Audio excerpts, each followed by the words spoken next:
Prosecutor Leslie Woods commended the heroes that brought the AK-47's crime spree in 7 U.S. jurisdictions to an end at a federal hearing Wednesday, where Richard Gathercole was sentenced to 35 years in prison and restitution of $392,392. She credited the Kansas State trooper that pursued Gathercole despite gunfire and ultimately forced him to abandon the AK-47 rifle in the car. Woods said that rifle helped tie Gathercole to a spree of bank robberies, including the first Nebraska bank at Nebraska City in 2014. She also credited Kansas farmer Andrew SRAMECK, who encountered Gathercole as he abandoned the car and was eluding the state trooper on foot.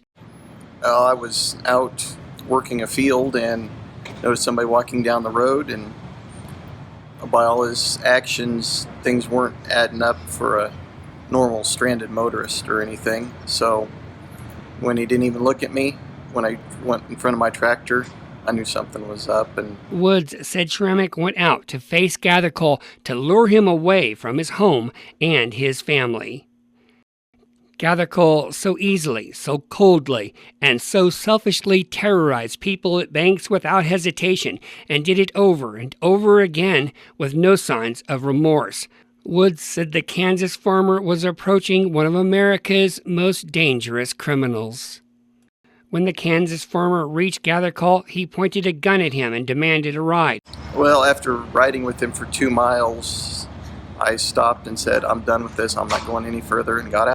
He said Gathercole searched him and then drove away. Federal Judge Richard Kopp also credited the Dawson County Sheriff's Office for the apprehension of Gathercole near McCook.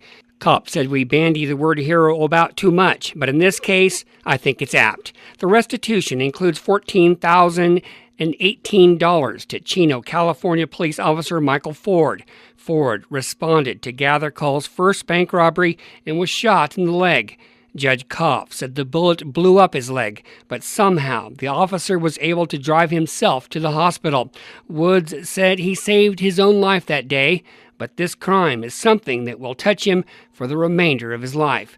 SRAMECK said the sentencing was a day of healing for Gathercole's many victims.